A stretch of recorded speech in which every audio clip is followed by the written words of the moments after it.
अच्छा, कल हमने क्या किया था, हमने गुडविल की ट्रीटमेंट की थी। गुडविल हमने बोला था गुडविल दो तरह की होती है। कौन कौन सी गुडविल? एक तो बैलेंस शीट वाली गुडविल होगी और एक गुडविल होगी एडजस्टमेंट वाली गुडविल। ठीक है, दोनों की ट्रीटमेंट कल हमने सीखी थी। बैलेंस शीट वाली गुडविल का क्या करना होता है और एडजस्टमेंट वाली गुडविल का क्या करना होता है। तो इस क्वेश्चन में दोनों ही गुडविल हमको दे रखी है। क्वेश्चन क्या है, A B C D partners हैं, इनकी पुरानी रेशो क्या थी 3:1:1। विद इफेक्ट फ्रॉम 1 अप्रैल 2026 इन्होंने रेशो चेंज करके क्या कर लिया है, इक्वल रेशो कर ली इन्होंने। ठीक है, on this date goodwill was valued at 2,80,000। इस दिन गुडविल की वैल्यू कितनी आई, 2,80,000। ये कौन सी गुडविल है, ये कौन सी गुडविल है, ये गुडविल है एडजस्टमेंट वाली, जिसकी हमको एडजस्टमेंट एंट्री करनी होती है। गुडविल वैल्यूड मतलब इसके गुडविल हमने अब निकाली है इसकी वैल्यू, तो ये कौन सी गुडविल है जिसकी एडजस्टमेंट करनी है, नई गुडविल है ये हमारी। और goodwill already appearing in the books, तो बुक्स में जो पहले से पुरानी गुडविल लिखी हुई थी वो कितने की है, 56,000 की। तो ये कौन सी गुडविल है, ये हमारी बैलेंस शीट वाली गुडविल है। तो दोनों तरह की गुडविल दे रखी है, इन दोनों का ट्रीटमेंट कल हमने सीखा था। तो एक एक करके कर लेते हैं। कल हमने क्या क्वेश्चन में क्या बोला हुआ है, पास जर्नल एंट्री, जर्नल एंट्रीज करनी है। अच्छा, एक चीज ध्यान रखना, जब भी हम जर्नल एंट्रीज करेंगे तो जर्नल एंट्री का क्वेश्चन हमको हमेशा फॉर्मेट बना के करना है। ठीक है, जैसे 11th में फॉर्मेट बनाते थे जनरल एंट्रीज का, वैसे ही फेयर में करते हुए हमको ये फॉर्मेट बना के क्वेश्चन सोल्व करना है। तो फॉर्मेट क्या है, डेट क्वेश्चन में कुछ नहीं दे रखी, तो डेट का कुछ नहीं करेंगे हम। डेट वाला छोड़ देंगे। उसके बाद पर्टिकुलर्स, एलएफ होता है, फिर डेबिट होता है और क्रेडिट होता है। एलएफ बनाने की जरूरत नहीं है, हम डेबिट क्रेडिट से काम चला लेंगे। Particulars, debit amount, credit amount. तो एंट्रीज करनी है। सबसे पहले हम बात कर लेते हैं बैलेंस शीट वाली गुडविल की। बैलेंस शीट का क्या ट्रीटमेंट सीखा था हमने, जब भी बैलेंस शीट वाली गुडविल दिखेगी इसको हम ओल्ड रेशो में क्या कर देंगे, राइट ऑफ कर देंगे। ओल्ड रेशो में राइट ऑफ करने की जनरल एंट्री क्या की थी हमने, सारे पार्टनर्स डेबिट होंगे टू गुडविल। कौन सी रेशो में बांटना है, ओल्ड रेशो में। एंट्री क्या होगी, partners capital account debit to goodwill account. कितने पार्टनर्स हैं यहाँ पे, चार पार्टनर्स हैं, तो एंट्री करनी है हमको A's capital account debit, B's capital account debit, C's capital account debit, D's capital account debit. 24,000, 16,000, 8,000 और 8,000। ये हमने गुडविल को, बैलेंस शीट वाली गुडविल को कौन से रेशो में बांट दिया, इनकी ओल्ड रेशो में बांट दिया। तो ओल्ड रेशो में राइट ऑफ करना है हमको इस गुडविल को। ये डेबिट होगी टू, क्या हो जाएगा, to goodwill account 56,000 being goodwill written off. Goodwill हमने राइट ऑफ कर दिया। हाँ, गुडविल क्रेडिट हो रही है। गुडविल क्या है हमारे लिए, एसेट होता है, और एसेट का रूल क्या बोलता है, एसेट खत्म होता है तो क्रेडिट होता है, तो इसलिए हमने गुडविल को क्रेडिट किया है। कैपिटल का रूल क्या बोलता है, जब कैपिटल पार्टनर्स की कम करनी होती है तो डेबिट कर दो उसको, क्योंकि लॉस है तो इसलिए पार्टनर्स की कैपिटल हम डेबिट कर रहे हैं। हाँ, नरेशन तुमको अब भी लिखनी पड़ेगी। नरेशन जब भी जर्नल एंट्रीज करेंगे हमेशा हमको नरेशन लिखनी है उसकी। ठीक है, कुछ ना कुछ लिखा होना चाहिए नरेशन में। फिर सेकंड, दूसरी कौन सी गुडविल है हमारी, एडजस्टमेंट वाली गुडविल। इसका क्या करना होता है हमको, इसकी करनी होती है एडजस्टमेंट एंट्री। एडजस्टमेंट एंट्री क्या होती है, gaining partners capital account debit to sacrificing partners capital account. इसका मतलब जो पार्टनर गेन करेगा वो डेबिट हो जाएगा और जो पार्टनर सैक्रिफाइस करेगा वो क्रेडिट हो जाएगा। इसका मतलब हमको पहले एंट्री करने से पहले क्या निकालना पड़ेगा, कौन गेन कर रहा है और कौन सैक्रिफाइस कर रहा है। तो इसको हम कहाँ पे शो करेंगे, इसको शो करेंगे हम वर्किंग नोट्स में। Working notes, working note number 1, calculation of बनाना पड़ेगा, कैलकुलेशन ऑफ गेन और सैक्रिफाइस। अगर ये नहीं बनाएंगे तो इसके भी मार्क्स कटेंगे हमारे। कि तुमने जो अमाउंट निकाली वो कैसे निकाली, वो गेन और सैक्रिफाइस तो निकाला होगा तुमने कहीं पे, तो फेयर में निकाल के दिखाना है हमको। कौन कौन पार्टनर हैं, ए बी सी और डी। फॉर्मूला क्या है गेन और सैक्रिफाइस निकालने का? Old share minus new share. तो ए बी सी डी कितना था ओल्ड इनका? 3211, 3/7, 2/7, 1/7, 1/7, माइनस माइनस माइनस माइनस 1/4, 1/4, 1/4, 1/4। उसके बाद एलसीएम 28 एलसीएम आ गया हमारा। 28, 28, 28, 28। फिर क्या करते हैं? क्रॉस मल्टीप्लाई कर देते हैं। 7, 8 minus 7, 4 minus 7, 4 minus 7 equals two 5/28। Positive आ रहा है तो सेक्रीफाइस कर रहा होगा। 1/28 पॉजिटिव आ रहा है, सेक्रीफाइस कर रहा होगा। 3/28 नेगेटिव आ रहा है तो गेन कर रहा होगा। 3/28 नेगेटिव आ रहा है तो गेन कर रहा होगा। इसका मतलब सी और डी तो कर रहे हैं गेन, ए और बी कर रहे हैं सेक्रीफाइस। तो जनरल एंट्री क्या होगी? C is capital account debit, D is capital account debit, to A is capital account, to B is capital account. ये एंट्री हो जाएगी इसकी। तो लिख देते हैं C's capital account debit, D's capital account debit, to A's capital account, to B's capital account, being goodwill adjusted। यहाँ पे हमने गुडविल की एडजस्टमेंट एंट्री कर दी। अमाउंट कैसे निकलती है इनकी? जो फर्म की गुडविल है वो ले लो 2,80,000, मल्टीप्लाई कर दो इसको जिसने जितना सेक्रीफाइस किया और गेन किया। तो 3/28 और 3/28 गेन था।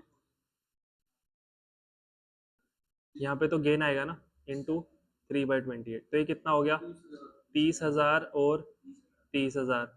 उसके बाद 2,80,000 इंटू 5/28, 2,80,000 इंटू 1/28। तो ये हो गया 50,000 रुपये और ये हो गया 10,000 रुपये। ये हमारी होगी जनरल एंट्रीज। ये क्वेश्चन हो गया हमारा। समझ आया? सिंपल सा था। क्या 60,000? क्या ही करना है टोटल करके? Sacrificing ratio. अगर क्वेश्चन हमसे सेक्रीफाइसिंग और गेनिंग रेशो पूछे तो ये दोनों क्योंकि सेक्रीफाइस कर रहे हैं तो सेक्रीफाइसिंग रेशो क्या होगी? 5:1 किसके बीच में? ए और बी के बीच में आएगी सेक्रीफाइसिंग रेशो। और गेनिंग रेशो अगर हमको निकालनी है तो वो सी और डी के बीच में आएगी 3:3, मतलब 1:1। ये इनकी गेनिंग रेशो है। ठीक है, तो सेक्रीफाइसिंग रेशो 5:1 है, गेनिंग रेशो 1:1 है। ये समझ आ गया? तो अभी तक हमने इतना ही किया कुल मिला के। अगर देखें तो गेनिंग रेशो और sacrificing ratio, gaining share sacrificing share, ये निकालना सीखा है। उसके बाद हमने कल गुडविल की एंट्रीज की थी। ठीक है, गुडविल दो तरह की है, बैलेंस शीट वाली, एडजस्टमेंट वाली। फिर से बोल रहा हूँ, इंपॉर्टेंट चीज है ये हमारे लिए, सारे चैप्टर्स में आएगी ये। तो यहीं पे अगर अच्छे से समझ आ गई तो बढ़िया है। जो बैलेंस शीट वाली गुडविल है उसको राइट ऑफ करते हैं ओल्ड रेशो में। राइट ऑफ करने की एंट्री क्या होती है? जो पार्टनर्स हैं वो डेबिट होते हैं। कौन सी रेशो में डेबिट होंगे? ओल्ड रेशो में, टू गुडविल अकाउंट। और जो एडजस्टमेंट वाली गुडविल है उसका क्या करना होता है? उसकी करनी होती है adjustment entry, gaining partners capital account debit to sacrificing partners capital account. तो यहां तक हमने कर लिया था। ठीक है, अब हमको इसके आगे जो शुरू करना है वो नया है। देखो हमने कल क्या देखा था कि हमको इस चैप्टर में क्या क्या चीजें करनी है। हमको इस चैप्टर में करना था सैक्रिफाइसिंग रेशो और गेनिंग रेशो, जो कि हम कर चुके हैं। उसके बाद क्या करना था? ट्रीटमेंट ऑफ गुडविल, वो भी हम कर चुके हैं। गुडविल कितने तरह की है? दो तरह की, बैलेंस शीट वाली, एडजस्टमेंट वाली। ये तो दोनों होगी हमारी। तो पहले दो टॉपिक्स हमारे हो गए। उसके बाद तीसरा टॉपिक भी बहुत आसान है। थर्ड टॉपिक का नाम क्या है? Treatment of reserves, accumulated profits and losses. तो इनका ट्रीटमेंट हमको सीखना है। हमारे पास कुछ रिजर्व्स रखे हुए हैं, प्रॉफिट्स इकट्ठा करके रखे हुए हैं हमने, या हमने लॉस को इकट्ठा करके रखा हुआ है, उनका क्या ट्रीटमेंट होगा, उनकी क्या अकाउंटिंग होगी, वो सीखनी है हमको। मान लेते हैं ए और बी पार्टनर्स थे। पुरानी रेशो थी, मान लेते हैं इनकी 3:2। इन्होंने रेशो चेंज करके कर लिया इक्वल। ठीक है, ये जो रेशो चेंज की वो इन्होंने मान लेते हैं चेंज की थी 1 अप्रैल 2026 से। यहाँ से इन्होंने रेशो चेंज की थी तो आने वाले जितने भी प्रॉफिट्स होंगे वो कौन सी रेशो में बांटेंगे, 1:1 में बांटेंगे। अच्छा, पहले चैप्टर में हमने जब P and L appropriation account किया था, तो प्रॉफिट एंड लॉस अप्रोप्रिएशन के डेबिट में हम एक वो लिखते थे ना, डेबिट में टू जनरल रिजर्व। ठीक है, वो जनरल रिजर्व क्या था, उसका मतलब क्या होता है जनरल रिजर्व का, क्यों करते हैं हम वैसा, कि अगर हमको लगता है कि फ्यूचर में ये पैसा हमारे काम आ सकता है, तो हम क्या करते हैं, वो सारा पैसा पार्टनर्स में बांटते नहीं है एज प्रॉफिट, हम थोड़ा सा पैसा बचा के रख लेते हैं हमारे पास, ताकि फ्यूचर में जब जरूरत पड़ेगी तो वो पैसा यूज कर लेंगे हम। तो हमने वो पैसा किस में से बचाया था, वो तो हमने प्रॉफिट में से बचाया था ना, कि प्रॉफिट अगर मैं वो ना बचाता तो क्या होता, बढ़ जाता, वो पार्टनर्स में कौन सी रेशो में बढ़ जाता, 3:2 में बढ़ जाता, जो उनकी रेशो थी। क्योंकि मैंने वो प्रॉफिट बचाया, तो उससे पार्टनर्स को प्रॉफिट ज्यादा मिला होगा या कम मिला होगा, कम मिला होगा। इसका मतलब ये जो जनरल रिजर्व में तुमने पैसा निकाल के रखा हुआ है ना, ये और कुछ नहीं है, ये तुम्हारा पुराना प्रॉफिट ही है जो तुमने पहले नहीं बांटा था। ठीक है, तो ये जो जनरल रिजर्व है ना, ये यहाँ पे दिख रहा है हमको बैलेंस शीट में, क्योंकि तुमने पहले जो प्रॉफिट है वो बांटा नहीं था पूरा, कुछ पैसा जनरल रिजर्व में डाल दिया था, तो जनरल रिजर्व हमको यहाँ पे दिख रहा है, मान लेते हैं 50,000 रुपए का। ये जनरल रिजर्व जिस प्रॉफिट में से तुमने निकाल के रखा था, ये प्रॉफिट तुमने कब कमाया था, ये प्रॉफिट तुमने पहले कमाया था। पहले कब, जब इनकी रेशो कितनी थी, 3:2 रेशो थी जब इनकी। इसका मतलब अगर ये रिजर्व में नहीं बचाता, ये पैसा मैं नहीं बचा के रखता, तो ये कौन सी रेशो में बढ़ जाना चाहिए था, 3:2 में बढ़ जाना चाहिए था। अगर मैं इसको आज इग्नोर कर दूं तो क्या होगा, ये रिजर्व कैरी फॉरवर्ड हो जाएगा फ्यूचर में, और अगर ये प्रॉफिट मैं फ्यूचर में बांटूंगा पार्टनर्स में, तो वो कौन सी रेशो में बटेगा, तो वो तो 1:1 में बटेगा, जो कि गलत है, क्योंकि रिजर्व बटना कौन सी रेशो में चाहिए था, ये 3:2 में। अगर ये मैं इसको छोड़ देता हूं तो फ्यूचर में कौन सी रेशो में बटेगा, ये 1:1 में। तो क्या करना पड़ेगा, इसका हिसाब हमको आज ही करना पड़ेगा। ठीक है, तो हिसाब क्या है, 50,000 का प्रॉफिट है, कौन सी रेशो में बांट दो, 3:2 में बांट दो। सिंपल है ना, कि जो भी प्रॉफिट, जो भी रिजर्व्स हमारे पास हैं, उसको कौन सी रेशो में बांट देंगे, ओल्ड रेशो में बांट देंगे। कौन सी रेशो में बांटना है, ओल्ड रेशो में बांटना है। तो जो भी रिजर्व्स हमको दिखते हैं, जरूरी नहीं है वो चीज जनरल रिजर्व के नाम से रखी हो हमने, वो किसी भी रिजर्व के नाम से रखी हो सकती है, वो हमने कॉन्टीजेंसी रिजर्व के नाम से रखी हो सकती है, वो हमने कैपिटल रिजर्व के नाम से रखी हो सकती है, किसी भी नाम से हमने कोई रिजर्व रखा हुआ है, उस रिजर्व का क्या करना है हमको, ओल्ड रेशो में बांट देना है। ठीक है, क्या चीज, ये क्या होता है, कॉन्टिजेंसी रिजर्व क्या होता है, कॉन्टिजेंसी का मतलब होता है कोई ऐसी अनसर्टेनिटी जिसका आज मेरे को नहीं पता, फ्यूचर में हो सकता है, तो उस नाम से मैंने एक रिजर्व बना दिया। ठीक है, या फिर ऐसा भी हो सकता है कि मैंने नेट प्रॉफिट जो था हमारा, वो पूरा का पूरा बांटा ही नहीं था पार्टनर्स में, मैंने P and L appropriation account ही नहीं बनाया था, पूरा ही नेट प्रॉफिट नहीं बांटा था, तो हमारे पास प्रॉफिट एंड लॉस का क्रेडिट बैलेंस आ रहा होगा। प्रॉफिट एंड लॉस से नेट प्रॉफिट निकलता है, तो वो नेट प्रॉफिट, प्रॉफिट कब होता है, जब वो उसका बैलेंस क्या है, क्रेडिट बैलेंस। क्रेडिट बैलेंस का मतलब क्या है, कि जब हमने पी एंड एल अकाउंट बनाया था, तो उसकी कौन सी साइड ज्यादा थी, क्रेडिट साइड ज्यादा थी, तो क्या निकला होगा हमारा नेट प्रॉफिट। तो एक चीज ध्यान रखना, प्रॉफिट एंड लॉस का क्रेडिट बैलेंस दे रखा है, इसका मतलब क्या है, प्रॉफिट या लॉस, इसका मतलब है प्रॉफिट। ऐसे ही ये भी हो सकता है कि पी एंड एल का डेबिट बैलेंस था, तो क्या है इसका मतलब, लॉस। तो मतलब जरूरी नहीं है कि मैंने पुराने प्रॉफिट्स ही नहीं बांटे थे, ऐसा भी हो सकता है कि मैंने कुछ लॉस भी इकट्ठा करके रखा हुआ हमारा, जो मैंने पार्टनर्स में अभी तक बांटा नहीं था। तो क्या करना चाहिए उसको, कौन सी रेशो में बांट देना चाहिए, कौन सी में, ओल्ड रेशो में बांट देना चाहिए उसको हमको।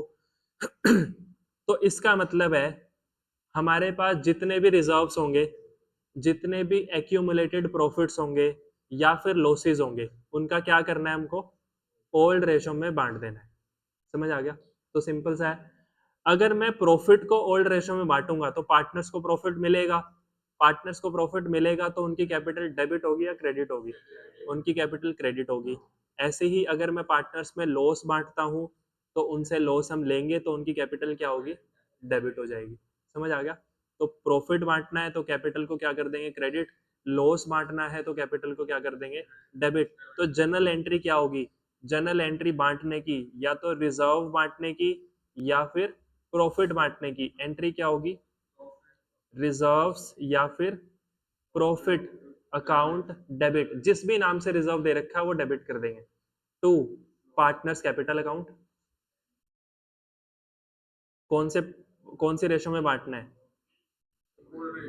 ओल्ड रेशो में बांट देंगे।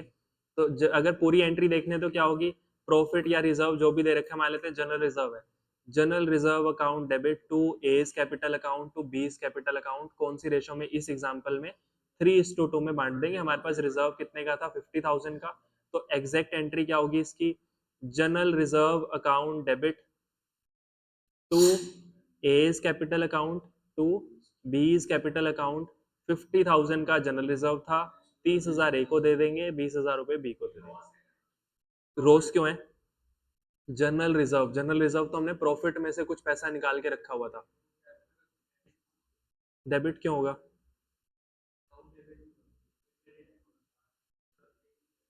पार्टनर्स को मिलेगा प्रॉफिट तो क्रेडिट होगी ना उनकी कैपिटल, तो general reserve account debit to partners capital account, ये एंट्री हो जाएगी इसकी। कौन सी रेशो में बांटना है, ओल्ड रेशो में, 3:2 मत याद रख लेना, कौन सी रेशो में बांटना है, ओल्ड रेशो में, ठीक है। उसके बाद अगर रिजर्व की जगह लॉस हो तो क्या करना है, इसी एंट्री को रिवर्स कर देंगे फिर, तो एंट्री क्या हो जाएगी, partners capital account debit to loss account, जिस भी नाम से लॉस दे रखा है वो लॉस क्रेडिट हो जाएगा और पार्टनर्स कैपिटल डेबिट हो जाएंगे। ये भी कौन सी रेशो में बांटने हैं हमको, ओल्ड रेशो में। ये समझ आ गया, तो सिंपल सा टॉपिक है, रिजर्व दिखेगा वो भी बांट देंगे, लॉस दिखेगा वो भी बांट देंगे, कौन सी रेशो में बांटना है, ओल्ड रेशो में।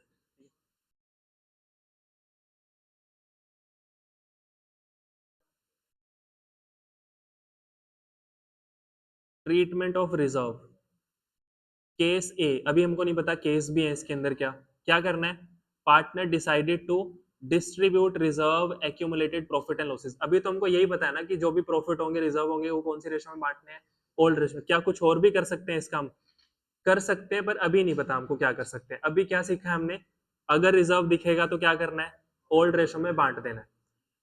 तो डिस्ट्रीब्यूट कर दो रिजर्व को, एक्यूमुलेटेड प्रॉफिट्स को या लॉसेस को, कौन सी रेशो में, ओल्ड प्रॉफिट शेयरिंग रेशो में। जनरल एंट्री क्या होगी, अगर रिजर्व है या फिर प्रॉफिट है तो रिजर्व या प्रॉफिट तो डेबिट हो जाएगा और पार्टनर्स कैपिटल अकाउंट क्रेडिट हो जाएंगे ओल्ड रेशो में। अगर हमारे पास लॉसेज हैं तो क्या करना है, पार्टनर्स कैपिटल अकाउंट डेबिट हो जाएंगे to accumulated losses, loss credit हो जाएगा। अच्छा, ये साथ में हमने करंट अकाउंट क्यों लिखा हुआ है यहाँ पे, क्योंकि अगर कैपिटल क्वेश्चन में बोल देता है फिक्स्ड है तो हम वहां पे कैपिटल अकाउंट नहीं लिखेंगे, वहां पे क्या लिखेंगे, फिर करंट अकाउंट लिखेंगे। हर एक एंट्री में कॉमन चीज है ये, ठीक है।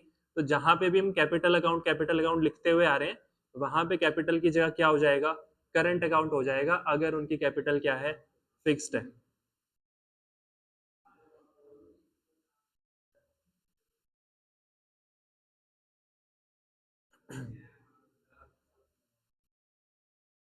A B C are partners, A B C partners हैं, इनकी जो रेशो थी वो थी, मान लेते हैं 3:2:1, और इन्होंने रेशो चेंज करके कर ली है 1:2:1। इनकी न्यू रेशो ये होगी। हमारे पास क्वेश्चन में हमको दे रखा है, हमारे पास जनरल रिजर्व है 5,000 रुपये का, हमारे पास प्रॉफिट एंड लॉस का क्रेडिट बैलेंस है, प्रॉफिट एंड लॉस का क्रेडिट बैलेंस है, मान लेते हैं 7,000 रुपये का। हमारे पास एडवर्टीजमेंट सस्पेंस अकाउंट का बैलेंस है। एडवर्टीजमेंट सस्पेंस अकाउंट का बैलेंस मतलब, एडवर्टीजमेंट सस्पेंस अकाउंट का बैलेंस मतलब हमारा लॉस, जो एक्सपेंस था हमने अभी तक राइट ऑफ नहीं किया तो ये लॉस है हमारा। तो ये क्या है, लॉस, तो इसकी ट्रीटमेंट क्या होगी, लॉस वाली। और ये जो ऊपर वाले दोनों हैं ये क्या है, जनरल रिजर्व तो प्रॉफिट है, और ये पी एंड एल का क्रेडिट बैलेंस ये क्या है, ये भी प्रॉफिट है। तो ऊपर वाले दोनों प्रॉफिट हैं, इसको बांट देंगे पार्टनर्स में, इसको भी बांट देंगे ओल्ड रेशो में। तो एंट्री क्या होगी, इन दोनों की एंट्री क्या होगी, ये दोनों डेबिट होंगे और पार्टनर्स में कौन सी रेशो में बांट देंगे। अच्छा, क्या हमारे लिए ये वाली रेशो काम की है, न्यू रेशो, ये किसी काम की नहीं है, कौन सी रेशो में काम करना है अभी हमको, ओल्ड रेशो में। तो करो एंट्रीज करो, फुट फिर आगे चलते हैं। बुक देना।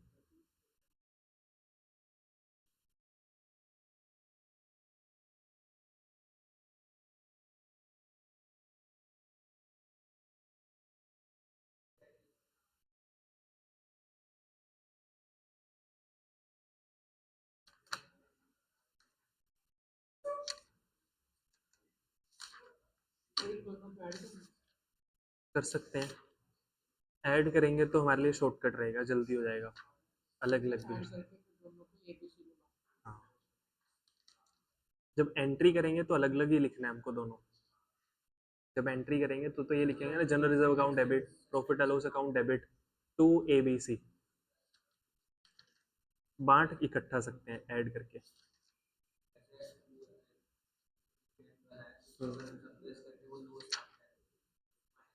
ना ना, अलग अलग करनी है एंट्रीज,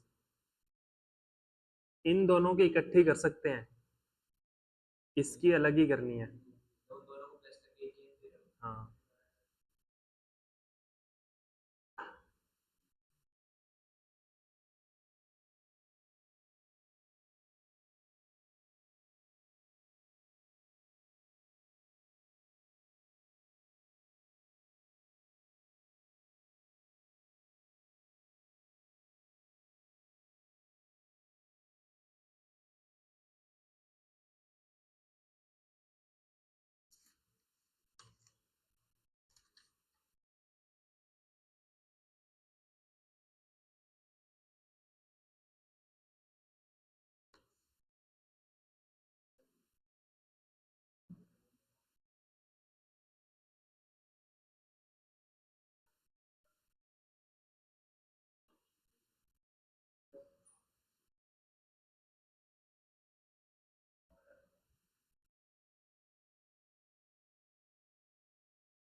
3000।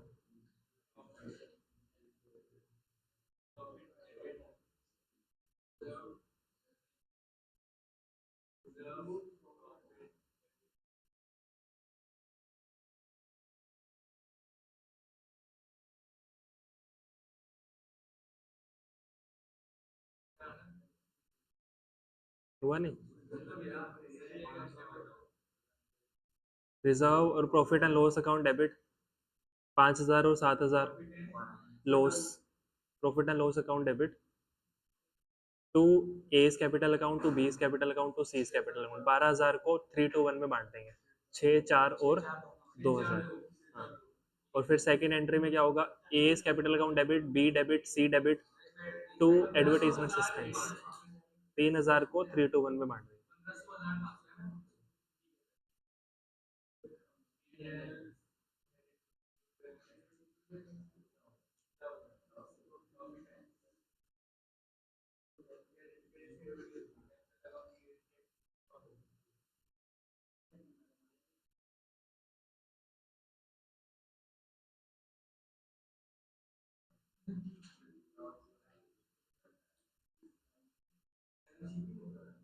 5,000, 5,000, 7,000, 12,000 को 6,000, 4,000 और 2,000,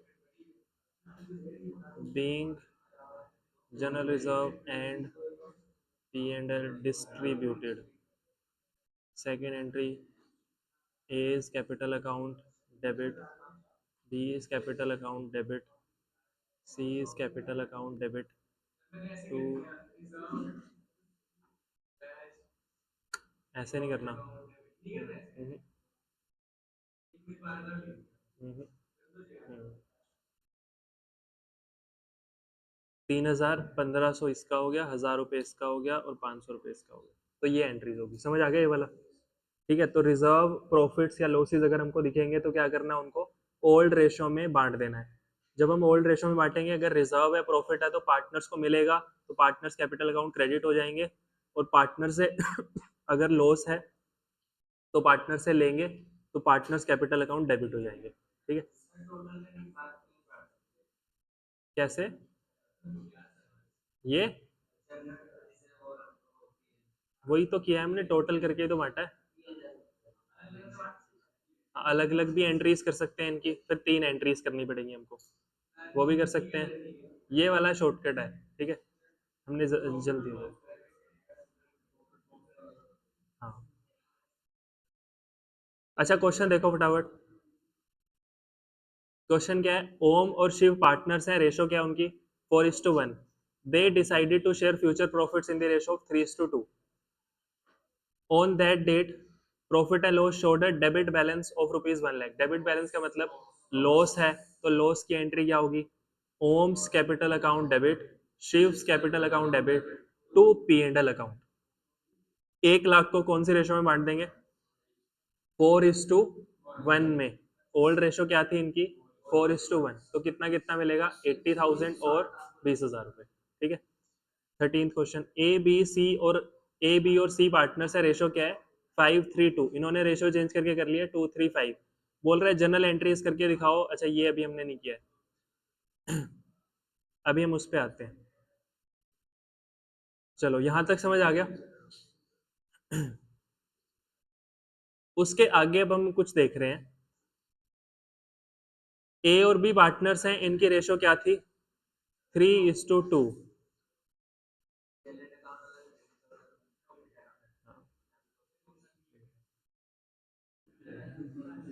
ए और बी पार्टनर्स हैं, इनकी रेशो क्या है 3:2। 1 अप्रैल 2026 से 1 अप्रैल 2026 से इन्होंने रेशो चेंज करके कर ली, क्या क्या कर ली है, इक्वल होगी इनकी रेशो।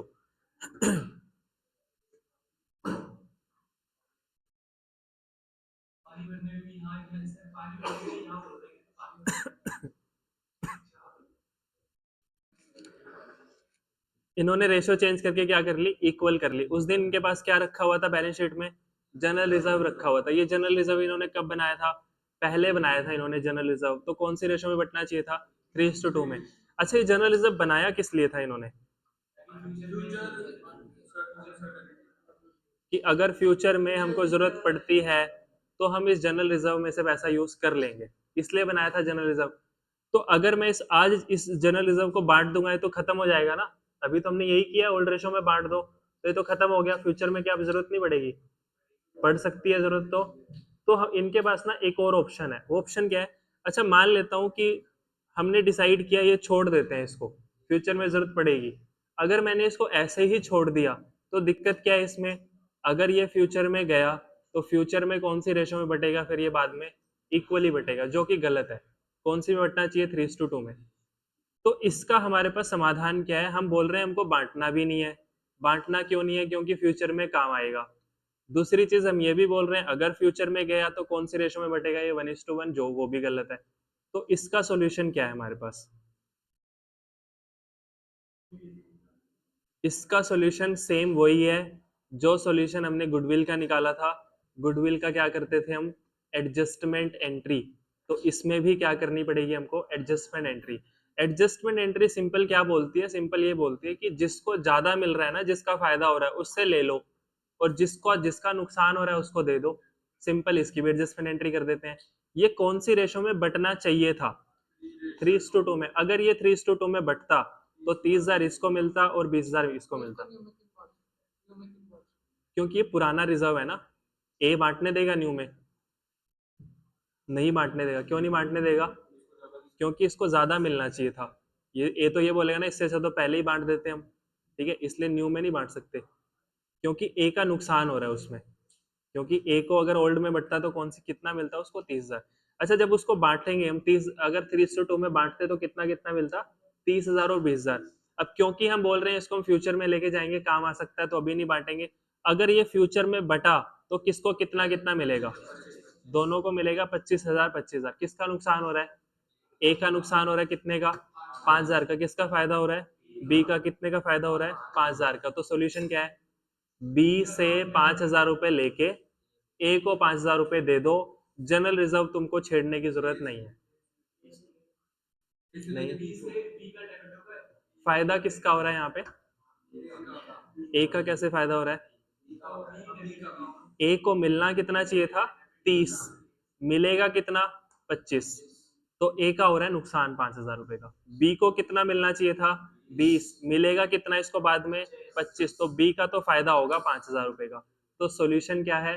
बी से 5,000 रुपए लेके ए को 5,000 रुपए दे दो। जब हम ये कर रहे होंगे तो क्या जनरल रिजर्व को छेड़ने की जरूरत है हमको?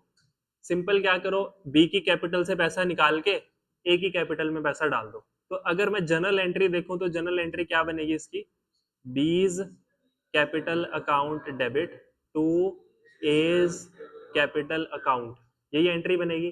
तो इसका मतलब जब भी हमको क्वेश्चन में रिजर्व लिखा हुआ दिख जाए और क्वेश्चन ये बोल दे कि पार्टनर्स चाहते हैं कि हम इसको बांटेंगे नहीं, डिस्ट्रीब्यूट करना नहीं चाहते वो, अगर कुछ भी नहीं बोले तो क्या करना है हमको? तो इक्वली इक्वली नहीं बांटना। कौन सी रेशो में बांटना है? ओल्ड रेशो में बांटना है। अगर क्वेश्चन कुछ नहीं बोलता तो क्या करना है? ओल्ड रेशो में बांटना है। पर अगर पार्टनर्स डिसाइड करते हैं कि हमको ये रिजर्व बांटना नहीं है तो क्या मना कर सकते हैं इसको? नहीं। फिर हमको क्या करना पड़ेगा? फिर करनी पड़ेगी हमको एडजस्टमेंट एंट्री। और एडजस्टमेंट एंट्री क्या होती है? Gaining partners capital account debit to sacrificing partners capital account. इसका मतलब सेम जो गुडविल के अंदर करते थे हम, सेम प्रोसेस इसके अंदर लगा देंगे, ठीक है। तो इसके लिए हमको क्या निकालना पड़ेगा? गेन और सेक्रीफाइस। अच्छा, इसका आंसर कितना आ रहा था हमारा? 5,000 5,000।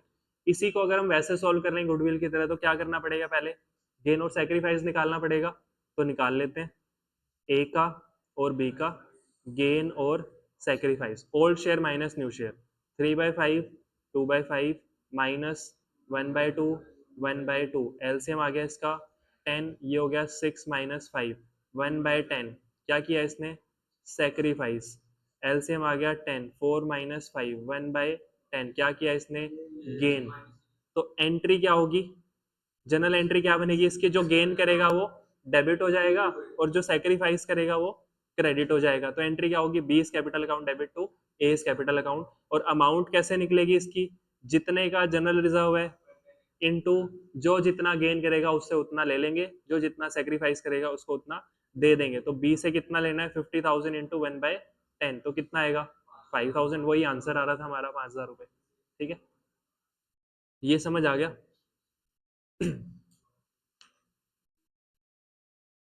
तो सिंपल कंक्लूजन क्या है? एक तो हमारे पास ऑप्शन ये है कि अगर क्वेश्चन कुछ नहीं बोलता तो क्या करना है? ओल्ड रेशो में बांट देंगे। पर अगर क्वेश्चन बोलता है कि पार्टनर्स चाहते हैं कि वो बांटेंगे नहीं रिजर्व्स को, तो क्या करना है? Adjustment entry. एडजस्टमेंट एंट्री क्या होगी?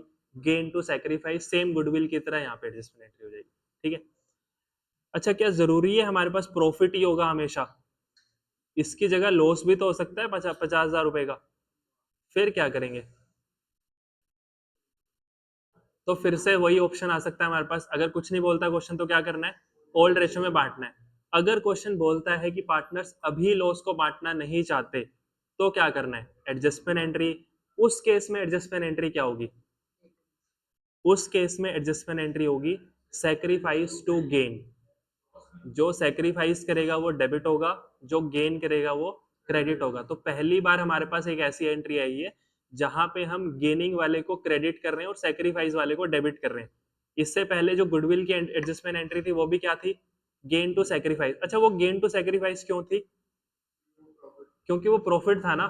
गुडविल तो क्या होते हैं, फ्यूचर के प्रॉफिट्स। प्रॉफिट थे इसलिए उसकी एंट्री क्या था, गेन टू सेक्रीफाइस। यहाँ पे भी हमने बोला अगर प्रॉफिट है या रिजर्व है तो एंट्री क्या होगी, गेन टू सेक्रीफाइस। लॉस है तो एंट्री क्या हो जाएगी, रिवर्स हो जाएगी, सेक्रीफाइस टू गेन। समझ आ गया? ठीक है। हाँ, फिर एंट्री क्या होगी इस केस में, ए डेबिट हो जाएगा और बी क्रेडिट हो जाएगा। क्या कर रहे हो तुम, फोन चला रहे हो क्या?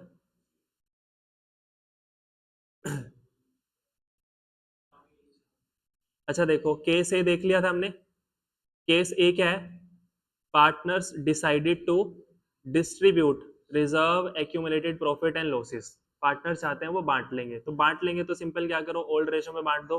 प्रॉफिट है तो रिजर्व या profits to partners capital account, loss है तो partners capital account debit to loss. ठीक है। दूसरा केस क्या हो सकता है, partners do not want to distribute reserve accumulated profit and losses, वो बांटना नहीं चाहते, तो बांटना नहीं चाहते तो क्या करेंगे, do not distribute, instead pass following adjustment entry. Adjustment entry क्या होगी, अगर रिजर्व है या प्रॉफिट है तो क्या करना है, गेन टू सेक्रीफाइस। अगर लॉस है तो क्या करना है, सेक्रीफाइस टू गेन। समझ आ गया? अगर क्वेश्चन साइलेंट है तो क्या करना है हमको, ओल्ड रेशो में बांट देंगे। If reserve accumulated profit and losses are distributed among old part. अच्छा, अगर मैंने ये रिजर्व बांट दिए, मान लेता हूँ जनरल रिजर्व मैंने बांट दिया, बैलेंस शीट में लिखा हुआ था बांट दिया, फिर जब मैं नई बैलेंस शीट बनाऊंगा तो क्या नई बैलेंस शीट में लिखेंगे जनरल रिजर्व को, नहीं लिखेंगे। क्यों? क्योंकि बांट दिया ना वो तो। पर अगर मैंने ये डिस्ट्रीब्यूट नहीं किया और फिर मैं बैलेंस शीट बना रहा हूँ तो आएगा, सेम आएगा फिर तो, क्योंकि छेड़ा ही नहीं हमने फिर तो जनरल रिजर्व को। तो वही लिखा हुआ है, if reserve accumulated profit and losses are distributed among old partners, अगर बांट दिया है, these will not appear in the new balance sheet, नई बैलेंस शीट में ये नहीं आएंगे। अगर रिजर्व प्रॉफिट या लॉसेस हमने डिस्ट्रीब्यूट नहीं किए हैं, उसके बजाय हमने क्या किया, एडजस्टमेंट एंट्री की है, these will continue to appear in the new balance sheet as before. जैसे पहले वो बैलेंस शीट में आते थे वैसे अभी भी बैलेंस शीट में आते रहेंगे। समझ आ गया?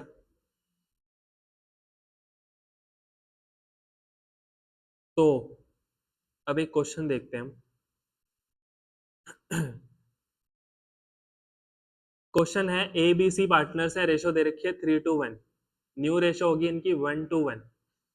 क्वेश्चन में हमको तीन रिजर्व मतलब दो रिजर्व दे रखे हैं, दो फायदे दे रखे हैं, एक नुकसान दे रखा है, 5,000, 7,000 और 3,000 रुपए।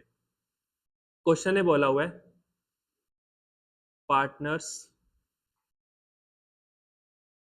Decided not to distribute the above profits and losses. बांटना नहीं चाहते, इंस्टेड, चलो, pass and pass a single adjustment entry. Question बोल रहा है एक एडजस्टमेंट एंट्री करके दिखाओ। अच्छा, वैसे अगर तुम्हारे ध्यान में क्या आ रहा है कि हमने जो एडजस्टमेंट एंट्री की थी वो क्या थी, जो प्रॉफिट्स थे उनकी अलग कर देंगे और जो लॉस है उनकी अलग कर देंगे। जो प्रॉफिट्स है उनकी एडजस्टमेंट एंट्री क्या होगी, गेन टू सेक्रीफाइस, और जो लॉस है उसकी एंट्री क्या होगी, सेक्रीफाइस टू गेन। ऐसा कर सकते हैं हम दोनों की अलग अलग। पर अगर ऐसा क्वेश्चन आता है ना जिसके अंदर प्रॉफिट्स भी हैं और लॉसेस भी हैं, और क्वेश्चन बोल रहा है उनकी एक ही एंट्री पास कर दो, तो क्या करना है, तीनों का नेट बैलेंस निकाल लेंगे हम। नेट बैलेंस कितना निकल रहा है इनका, 5 और 7 12,000 माइनस 3,000, तो नेट बैलेंस कितना निकल रहा है इनका 9,000। और ये 9,000 का प्रॉफिट आ रहा है या लॉस आ रहा है, प्रॉफिट आ रहा है क्योंकि प्रॉफिट ज्यादा था हमारा। तो इस 9,000 के प्रॉफिट से एडजस्टमेंट एंट्री कर देंगे। ठीक है, तो एडजस्टमेंट एंट्री क्या बनेगी इसकी, गेन टू सेक्रीफाइस। जो गेनिंग पार्टनर होगा डेबिट, सेक्रीफाइसिंग पार्टनर होगा वो क्रेडिट। समझ आ गया? तो इसकी एडजस्टमेंट एंट्री करो।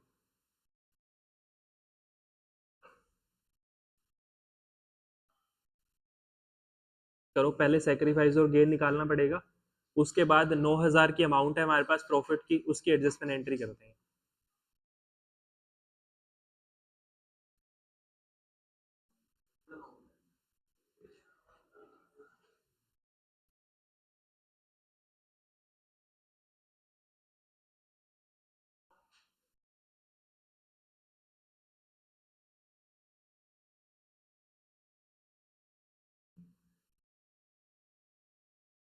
वो कहाँ गया वो विवेक? बात नहीं होती उससे?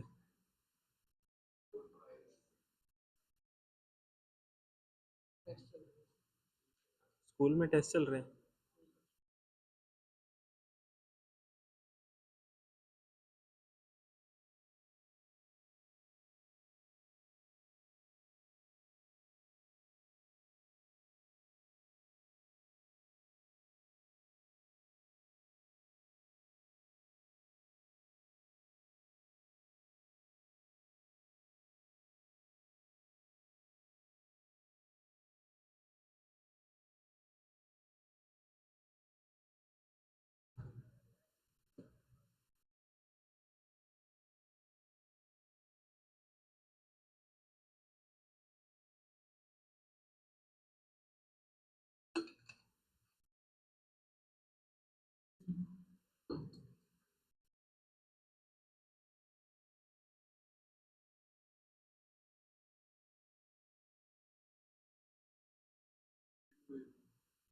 C to A, B का कुछ नहीं हो रहा?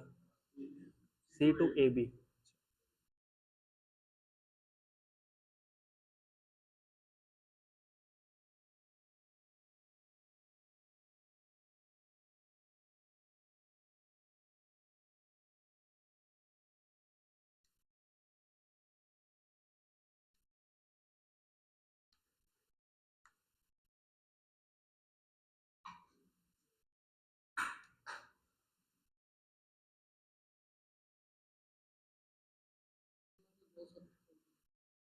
दो सेक्रीफाइसिंग आ रहे हैं।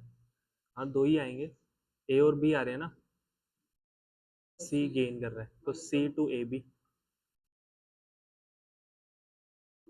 C डेबिट हो जाएगा, A क्रेडिट हो जाएगा, B क्रेडिट हो जाएगा। तो गेन कर रहा है C।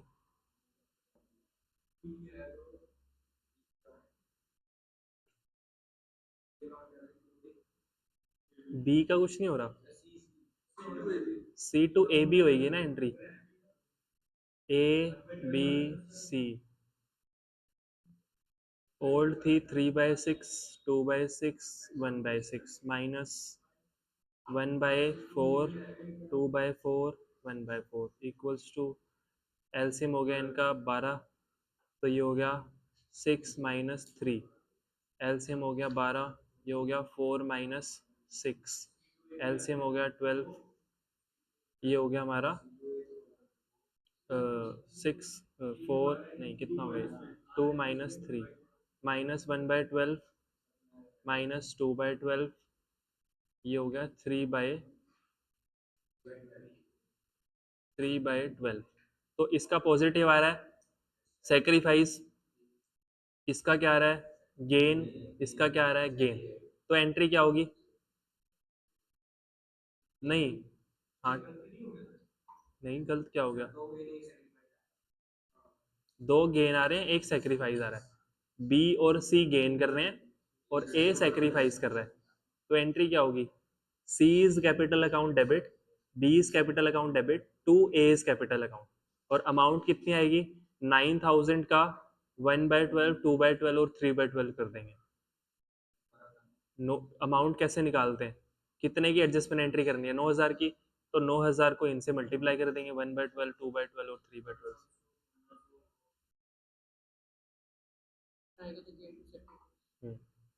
तो गेनिंग कौन कौन है? बी और सी गेनिंग है और ए सैक्रिफाइसिंग पार्ट। 750, 750, 1,500 और 2,250, इतने अमाउंट आ जाएगी।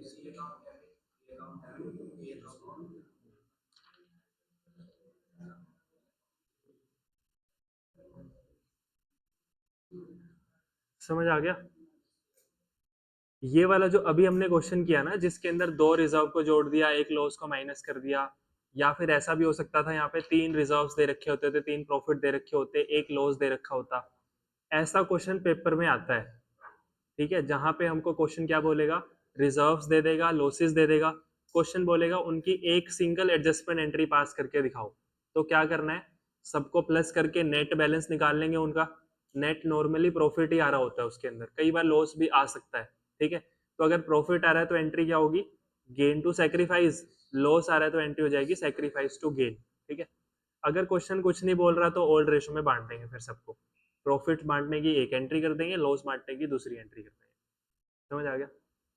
तो ये हमारा टॉपिक था, treatment of reserves, accumulated profit and losses. अभी ये टॉपिक हमारा खत्म नहीं हुआ है, इसके अंदर एक चीज लास्ट बची है हमारे पास, वो है हमारे पास दो होते हैं स्पेशल रिजर्व्स, उनकी ट्रीटमेंट कुछ और है, मतलब ऐसी ही ट्रीटमेंट होती है, वही ओल्ड रेशो में बांटना होता है, पर उसके अंदर हमको और एक चीज ध्यान में रखनी होती है। वो दो स्पेशल रिजर्व हम कल करेंगे, एक है वर्कमैन कॉम्पनसेशन रिजर्व और एक है इन्वेस्टमेंट फ्लक्चुएशन रिजर्व। ये दो रिजर्व है हमारे पास, इनकी स्पेशल ट्रीटमेंट है, इनके अंदर हमको और चीजें देखनी होती है, ठीक है। तो अभी तक जो हमने रिजर्व्स की ट्रीटमेंट की है, और हर एक चैप्टर में रिजर्व की ट्रीटमेंट सेम है, जो अभी हमने की वही ट्रीटमेंट अगले वाले चैप्टर में भी है, वही उसके अगले में भी, उसके अगले में भी। तो ये ध्यान रखना, ये वाले जो दो केसेस हमने लिखे हुए यहाँ पे इंपॉर्टेंट है, कुछ नहीं बोलेगा तो ओल्ड रेशो में बांट देंगे, बोलता है नहीं बांटना है तो एडजस्टमेंट एंट्री कर देंगे उसकी, ठीक है। ये हम कल करते हैं। Change in profit sharing ratio में से 4-5 नंबर का आता है, मतलब 4 नंबर का एक क्वेश्चन आता है, 4 या 3 नंबर का, उसके बाद एमसीक्यू में भी पूछ सकते हैं, गेन और सैक्रिफाइस का एमसीक्यूज में भी डाल देते हैं।